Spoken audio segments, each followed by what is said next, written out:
You ever been to Detroit? Not the downtown they show in the travel brochures, with the shiny new stadiums and the gentrified breweries. I'm talking about real Detroit. The Detroit that died slowly over 40 years while the rest of America looked away. Mile after mile of abandoned factories, houses with trees growing through the roofs, entire neighborhoods that look like a bomb went off. That's the Detroit I know. That's where I work. My name is Marcus, and I'm a night security guard at the old Packard Automotive Plant on East Grand Boulevard. You might have seen pictures of it online. Urban explorers love that place. Massive concrete structure, 500,000 square feet, built in 1903 and abandoned in 1958. Almost 70 years of sitting empty, rotting from the inside out. It's one of those places that shouldn't still be standing, but somehow it refuses to fall down completely. The company that hired me, Secure Watch Industries, has a contract with the city to patrol a dozen abandoned industrial sites. Keeps the scrappers out, they said. Keeps the arsonists from burning the whole neighborhood down. Minimum wage plus $2 an hour for overnight differential.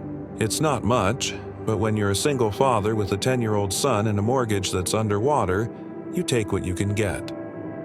My ex-wife Angela left 3 years ago. Just packed up one morning while Jake was at school and I was sleeping after a night shift. Left a note on the kitchen counter. Said she couldn't do it anymore. Couldn't watch the city die around her. Couldn't raise a son in a place with no future. She moved to Atlanta, sends $200 a month when she remembers. Calls Jake on his birthday if she's not too busy. I don't blame her for leaving. Sometimes I think she was smarter than the rest of us who stayed, but Jake's got his school here, his friends, his routines. I can't just uproot him because his mother gave up.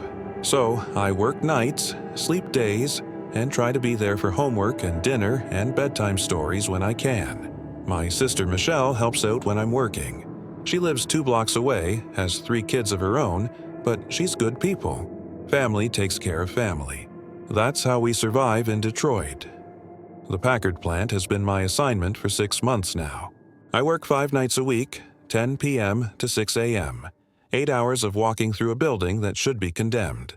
The structure is massive, multiple buildings connected by enclosed bridges. 5 stories in some sections, basement levels in others.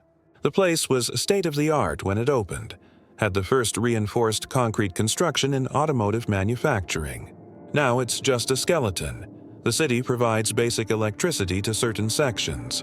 Emergency lights in the main corridors, a few offices on the ground floor that have heat and power. That's where I'm based. There's a desk, a space heater, a coffee maker that only works half the time, and a bank of monitors showing feeds from the 12 cameras scattered throughout the facility. Most of them don't work anymore. Vandals took out the lenses or the wiring just deteriorated. But I've got 4 cameras that still function, covering the main entrances and the central corridor. The first few months were routine. Walk the perimeter twice a night, check for broken windows or new entry points, document anything unusual in the log. I'd see evidence of people sometimes. Empty bottles, needles, makeshift sleeping areas. The homeless use these places when it gets too cold. I'm not supposed to, but I usually leave them alone if they're just trying to survive the night. What am I going to do? Call the cops? They've got enough to deal with. But there was one section I started avoiding early on, the basement levels beneath Building 7. That's where the old assembly lines used to be, where they'd build the engines and transmissions. Long corridors of concrete, rusted machinery still bolted to the floors, conveyor belts that haven't moved in 60 years. The air down there feels different, heavier, like it's harder to breathe. And it's always cold, even when the rest of the building holds some heat. I mentioned it to my supervisor, Dave, about 2 months in. Told him the basement was giving me bad vibes, asked if I really needed to check it every night. He laughed, said every guard complains about the basements. Said it's just psychology, our brains playing tricks on us in the dark. He was probably right. Old buildings feel creepy. That's just how it is. But then I started noticing the gaps, small things at first. I'd be writing something in my log and I'd forget the word I wanted to use. Simple words, words I'd known my whole life. Or I'd walk into a room and forget why I was there, what I was looking for. I'm 38 years old, not senile. But it was happening more and more frequently.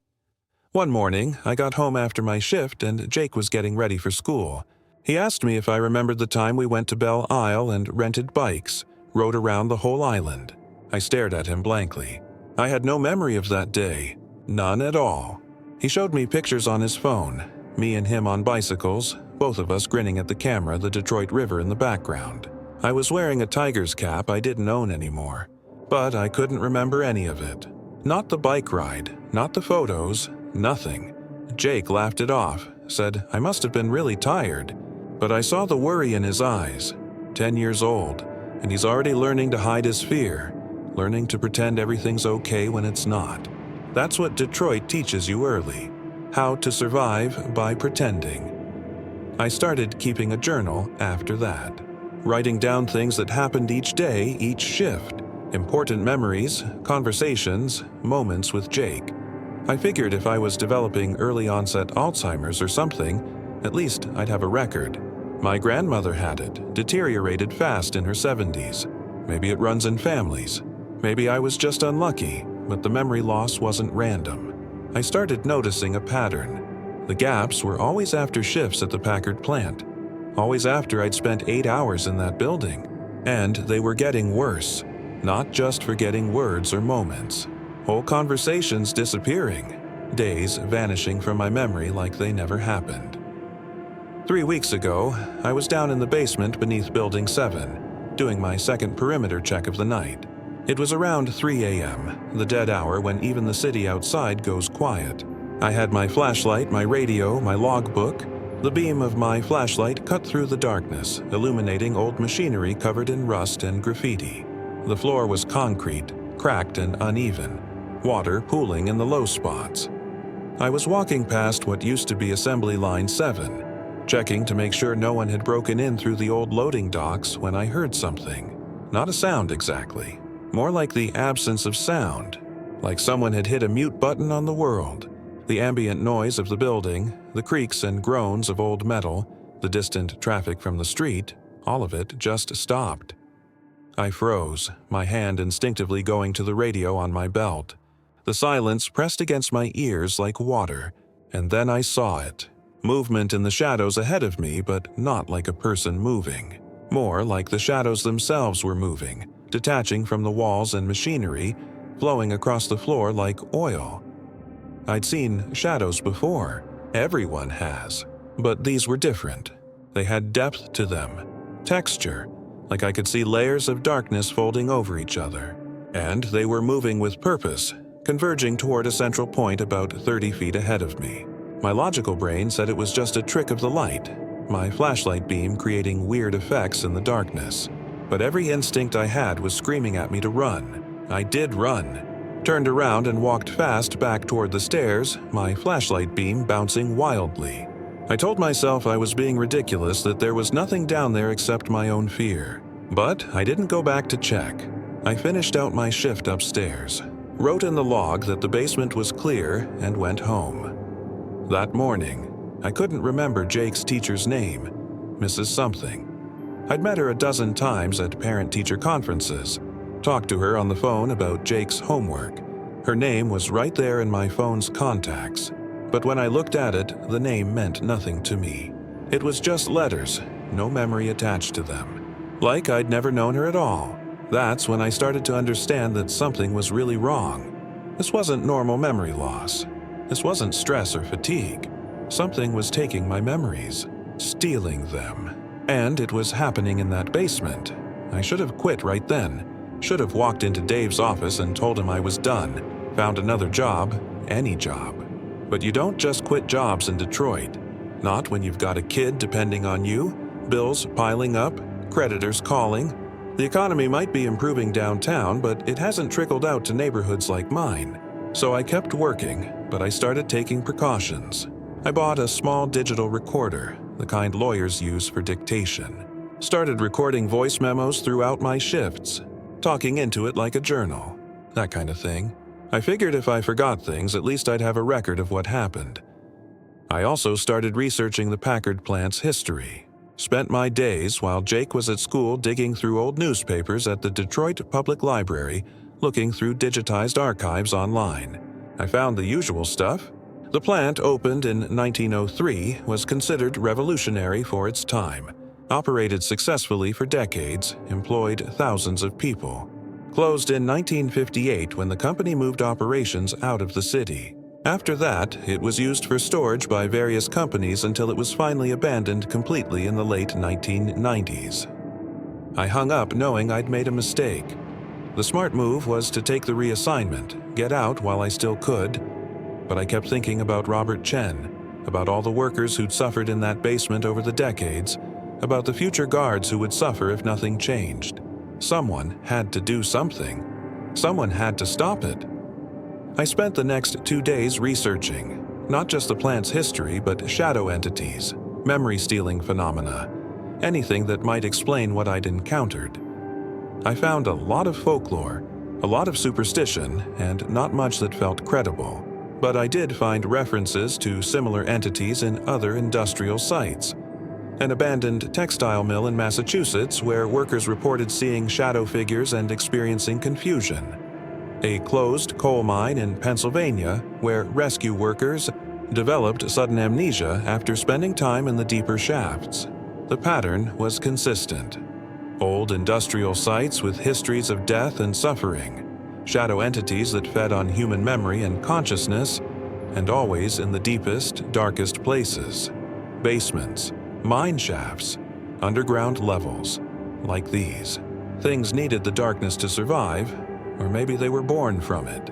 I found one academic paper written by a professor of folklore at Wayne State University that came closest to describing what I'd experienced. Dr. Sarah Okonkwo had studied urban legends surrounding Detroit's abandoned buildings.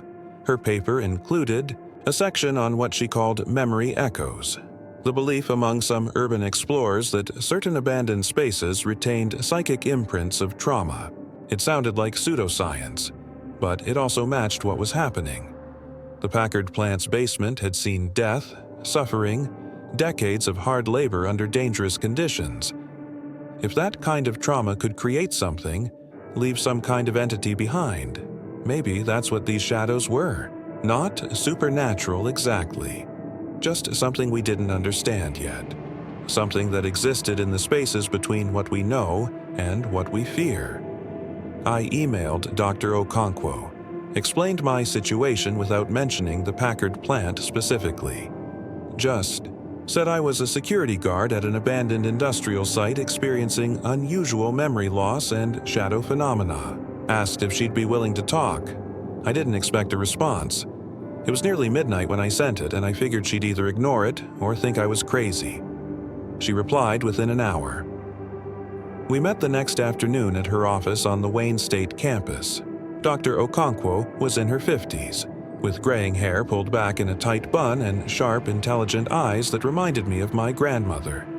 Her office was cluttered with books, papers, and photographs of abandoned buildings.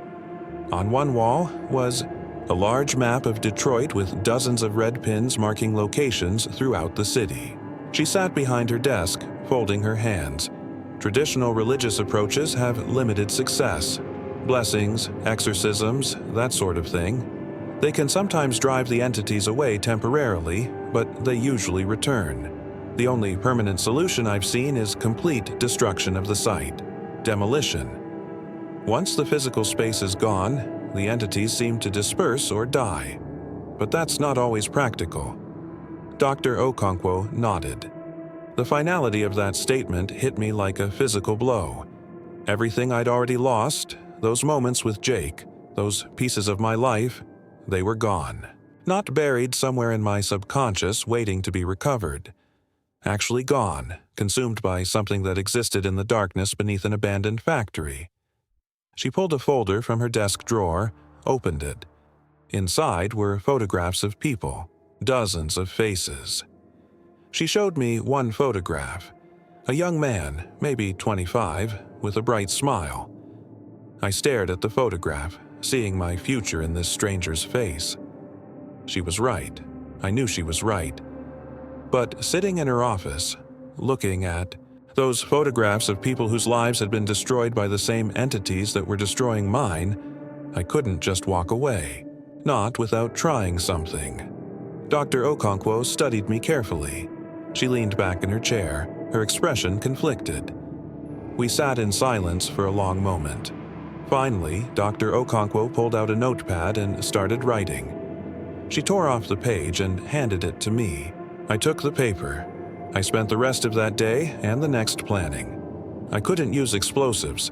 I didn't have access to them and wouldn't know how to use them safely anyway. But I didn't need explosives. The Packard plant was already structurally unsound. Decades of water damage, rust, vandalism, and neglect had weakened the entire building. The basement in particular had support columns that were badly corroded. A few well-placed cuts with a circular saw, combined with the strategic removal of some supporting beams, and the basement level would become dangerously unstable. The city would have no choice but to demolish immediately before the entire structure collapsed into the hole. I borrowed tools from a friend who did construction work, told him I was doing some home repairs.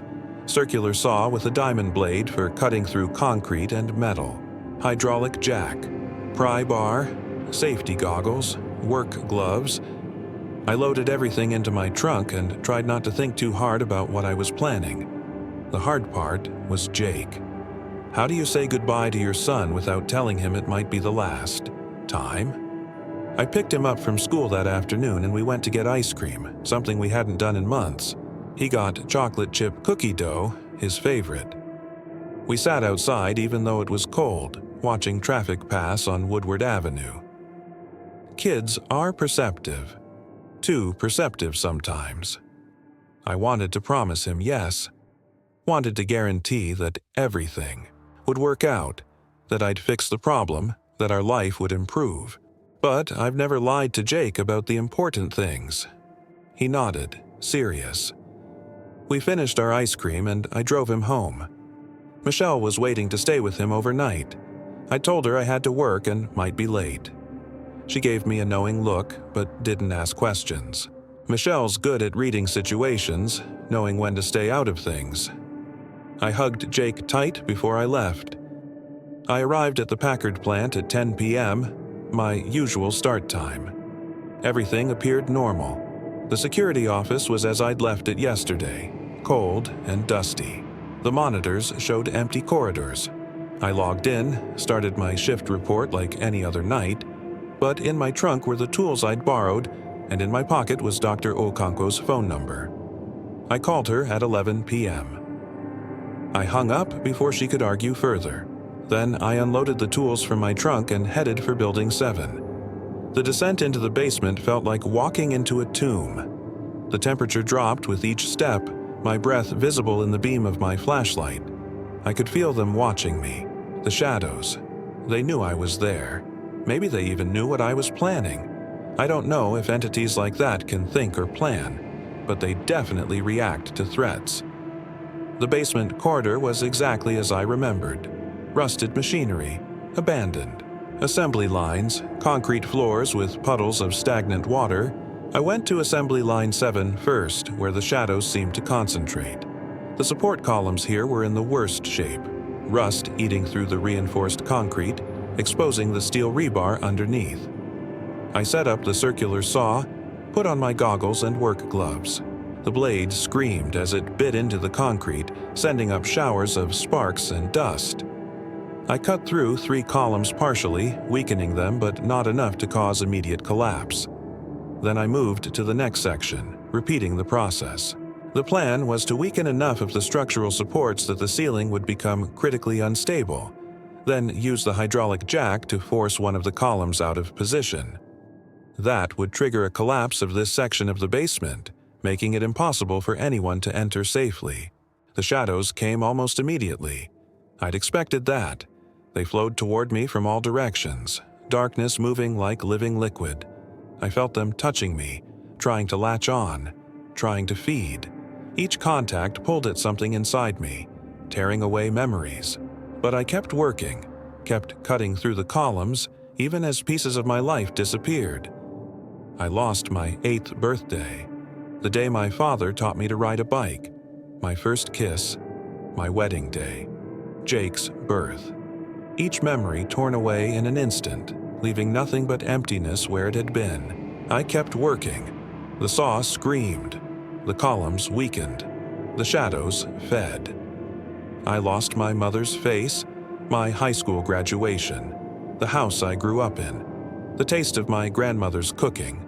More and more pieces of who I was, what I'd been, simply gone, consumed. But my hands kept moving. Cut, move, cut, move, methodical, mechanical.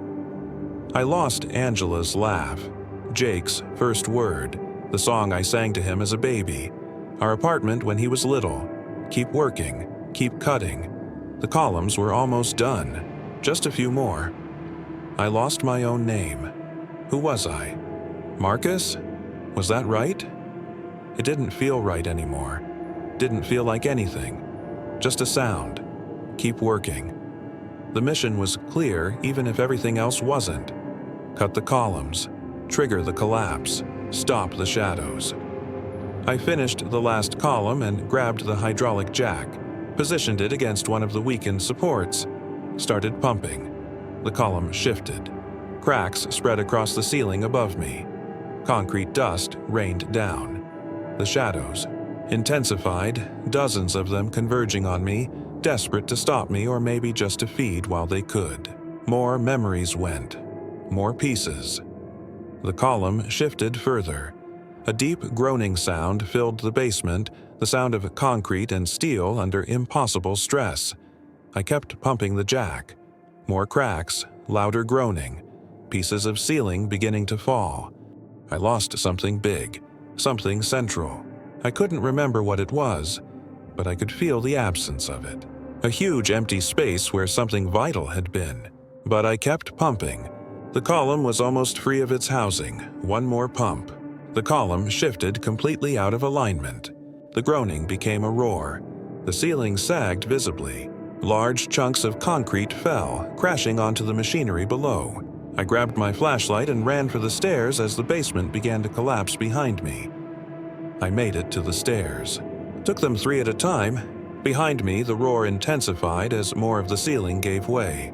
I burst through the door into the ground floor corridor. Kept running. The whole building was shaking now, the collapse spreading. I made it outside, ran across the parking lot, and kept going until I was across the street. I turned to watch. Part of Building 7's wall crumbled inward as the basement level collapsed. The structure sagged, windows shattering, bricks falling. It wasn't a total collapse. The building was too massive for that. But the basement was done.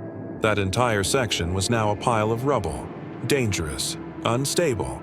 The city would have to act. I pulled out my phone to call Dr. Okonkwo. Realized I didn't know the number. Didn't know who Dr. Okonkwo was. I looked at my recent calls.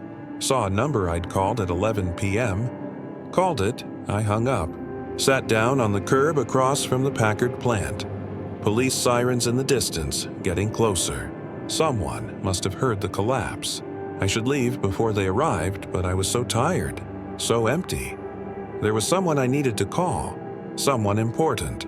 I looked through my phone's contacts, saw Jake with a picture of a smiling boy. My son. Right, I have a son. I called him, even though it was the middle of the night. A woman's voice answered, groggy with sleep. A pause, then shuffling sounds. A young voice, scared and half asleep. I hung up before he could ask more questions. The police were pulling up now, fire trucks behind them. I stood up slowly, my hands raised so they could see I wasn't a threat. An officer approached, wary. He studied me suspiciously but accepted the explanation.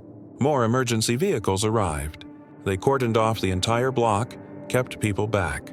A fire chief arrived and examined the damage, then made calls. I heard him use the words immediate demolition and catastrophic structural failure. They'd tear it down within days. Had to, before the rest of the building came down on its own. I went back to the security office, wrote up my report.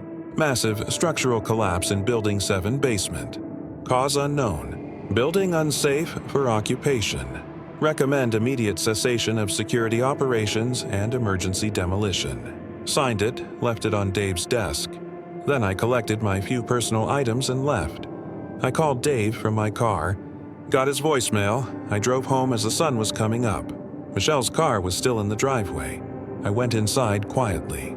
She was asleep on the couch but woke up when I entered. Jake came downstairs then, still in his pajamas. He ran to me and I picked him up even though he was getting too big for that. Held him tight. I hoped that was true. I'd stopped the shadows, saved future workers from the same fate I'd suffered. But the cost had been high. I could feel the gaps in my memory. Huge empty spaces where parts of my life used to be. Important things. Formative things. Pieces of who I used to be. Dr. Okonkwo visited me a week later. By then, the news had spread that the Packard plant was being demolished on an emergency basis. The basement collapse had made the entire structure too dangerous to leave standing. It would be gone within a month. She left me her card, told me to call if I needed anything. I filed it away with all the other cards from doctors and therapists I'd accumulated. I had appointments scheduled with neurologists, psychiatrists, memory specialists. They'd run tests, try treatments, maybe help me cope, but they couldn't give me back what I'd lost. The Packard plant came down over the next 3 weeks. Controlled demolition, section by section. I watched it on the news. Saw Building 7 collapse in a massive cloud of dust. Felt something in my chest ease slightly. They were gone. The shadows. Whatever they were, whatever they'd been, they couldn't hurt anyone anymore. I got a new job a month later. Warehouse work, day shift. Lower pay than the security gig, but honest work. No basements, no shadows. Just pallets and forklifts and other workers who didn't ask too many questions about why I sometimes forgot simple things. Jake started writing things down for me. Little notes about his day, about what we did together, about our routines. He was 10 years old and already learning to accommodate his father's broken memory. That broke my heart more than anything the shadows had taken. Michelle helps where she can. Reminds me of appointments, makes sure I'm taking my medications, covers for me when I have bad days. The mortgage company worked out a payment plan after I explained the situation. We're not going to lose the house. Not yet, anyway. I have bad nights. Nights when I wake up not knowing where I am or who the child sleeping down the hall is. Nights when I look in the mirror and don't recognize the face looking back.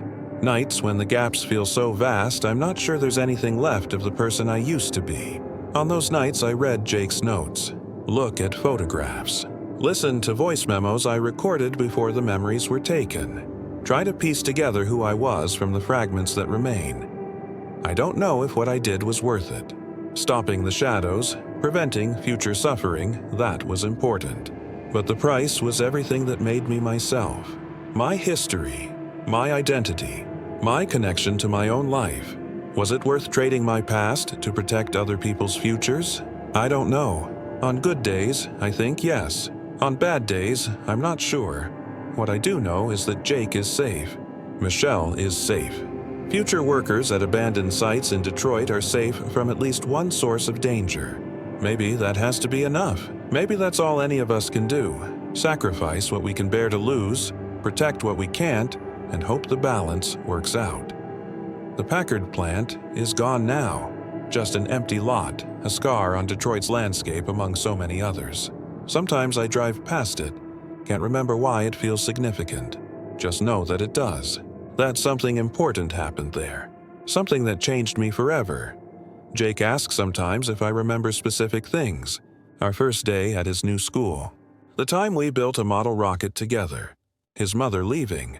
Sometimes I do remember. Sometimes I can pull up the memory intact, play it back clearly. But more often there's just a blank space where the memory should be. I tell him I don't remember, but I'm sure it was good. That we had fun. That I loved him then just like I love him now. He accepts this. He's learned to accept a lot. Too much for a kid his age, but kids in Detroit learn early how to adapt, how to survive in a city that's struggling to reinvent itself. We're both doing that now. Surviving, adapting, building new memories even as we mourn the ones that were stolen. I still have nightmares about the shadows sometimes. About darkness that moves with purpose, that feeds on what makes you human. I wake up gasping, checking to make sure I still know where I am, who I am, and most nights I do. Most nights I can piece together enough of my identity to function.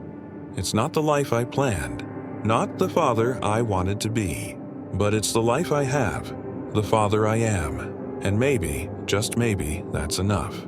I stopped the shadows, saved people I'll never meet from suffering I barely survived, lost myself in the process but saved my son from losing me completely.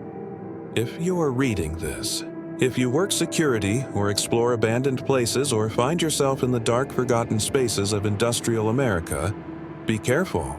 There are things in those spaces that hunger, things that feed on memory and consciousness and identity, things that will take everything you are and leave you a shell. And if you find yourself in Detroit, if you see an empty lot where the Packard plant used to stand, remember that something died there.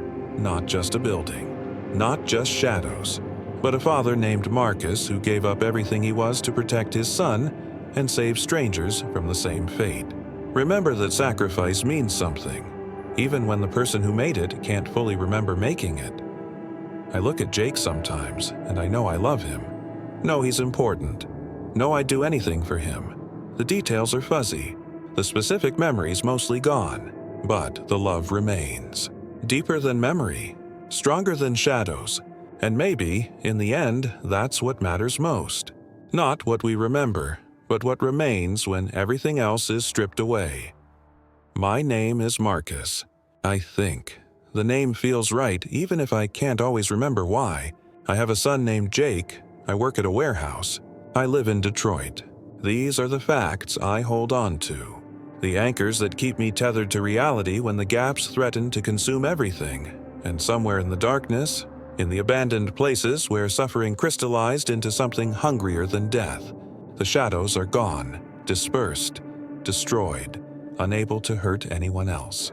That much I know is true, even if I can't remember exactly how I know it, even if the cost of that knowledge was everything that made me who I was. Some victories are worth dying for. I didn't die, but I lost something arguably more important, and I'd do it again, I think, on the days when I can remember why it mattered. On the days when Jake's face triggers something deeper than memory, some connection that transcends the gaps. On the days when I look at photographs of a life I mostly can't recall and know, somehow, that it was worth protecting, even at the cost of remembering it. The shadows took my past, but they couldn't take my future, couldn't take Jake's future, couldn't take the possibility of building something new from the fragments that remain. And maybe that's all any of us can ask for. A chance, a future, hope that tomorrow might be better than yesterday, even when we can't quite remember what yesterday was. My name is Marcus. I have a son named Jake. I stopped the shadows. I can't remember the details, but I know it's true. And I'm still here, still fighting, still trying. That has to be enough, because it's all I have left. I still drive past the empty lot where the Packard plant used to stand. Still feel that pull, that sense of significance I can't quite articulate. Something important happened there. Something that defined me, even if I can't fully remember the details. And maybe that's okay. Maybe what matters isn't remembering every moment, but knowing that those moments mattered, that they counted, that they meant something. Dr. Okonkwo visits once a month now. We sit in my living room and she asks me questions, tests my memory, documents the progression or stabilization of my condition. She's writing a paper about what happened, about the entities in the Packard plant and the cost of destroying them. She says my case is unprecedented, that I survived exposure that should have left me completely non-functional, that my decision to act saved not just future workers but provided valuable data about these entities. I don't feel like a hero. Heroes remember their victories. They remember why they fought and what they sacrificed. I have notes, photographs, voice recordings, evidence of what I did and who I was. But they feel like someone else's story. Like reading about a stranger who happened to share my name. Jake is 11 now, growing fast, getting tall. He still writes me notes, still helps me remember our routines. But he's starting to understand that some things are gone forever, that his father's memory is never coming back completely. He's becoming more independent, preparing himself for a future where he might have to take care of me instead of the other way around. No kid should have to think about that. But Detroit kids learn early about sacrifice and survival. Michelle says I'm stronger than I give myself credit for, that most people would have given up, let the gaps consume them. Maybe she's right. Or maybe I'm just too stubborn to quit, too Detroit to accept defeat. This city has been dying and refusing to die for decades. Maybe some of that resilience rubbed off on me. The warehouse job is good, simple work. The manager knows about my condition, gives me tasks I can handle. The other workers are kind, patient when I forget things. There's a community there, people looking out for each other. It reminds me that Detroit isn't just abandoned buildings and tragic stories. It's also people who refuse to abandon each other. Dr. Okonkwo has become something like a friend. She checks in regularly, not just about my memory, but about how I'm coping. She's connected me with other survivors. There's a support group now, 6 of us, meeting monthly. We share our experiences, our struggles, our small victories. It helps knowing you're not alone. The nightmares have gotten worse lately. In the dreams, I'm back in that basement. The shadows pressing in, pulling at me. I wake up gasping, checking my phone to make sure I still know my name, Jake's name, where I am. The panic takes minutes to subside. I think about the other guards sometimes. The ones who came before me. Robert Chen, dead at 42 from dementia. Donald Hayes, disappeared without a trace. How many others whose names aren't in any records? And I think about the guards who might have come after me if I hadn't acted. I saved them. That knowledge is cold comfort when I can't remember my own wedding day. But it's something. The demolition was completed 4 months ago. The lot sits empty now, fenced off. There's talk of turning it into a park. I hope that happens. Hope something good comes from all that suffering. I drove past the lot yesterday with Jake. He asked if I remembered working there. I told him the truth. I remember knowing I worked there. Remember it was important, but the specific memories are gone. He nodded, understanding. Then he asked if I remembered being scared. Yes, I told him. I remember being scared, but I also remember choosing to be brave, and that's enough. Michelle asked me last week if I regretted it. Regretted sacrificing my memories to stop the shadows. I thought about it for a long time. Regret requires remembering what you had before you lost it. I can't fully remember what I lost, so how can I regret losing it? But even without complete memories, I know the answer. No, I don't regret it. Those entities were predators. They destroyed human lives, left shells of people walking around. Stopping them was worth the cost, even if the cost was everything I used to be. There are moments of grace sometimes, unexpected flashes of memory that surface without warning. Last week, I suddenly remembered a specific afternoon with Jake when he was 6. We'd gone to the zoo, and he'd been fascinated by the penguins. The memory was complete, vivid, perfect. I held on to it for as long as I could before it faded. These glimpses give me hope that maybe not everything is lost. Maybe some memories are just buried deeper, protected somehow. Maybe with time and therapy I can recover more of them. Or maybe that's wishful thinking. But hope is necessary. I've been thinking about writing a letter to Jake. Something he can read when he's older. An explanation, an apology, a testament to how much I love him even when I can't remember why. Dr. Okonkwo says it's a good idea. The letter is half finished in my desk drawer.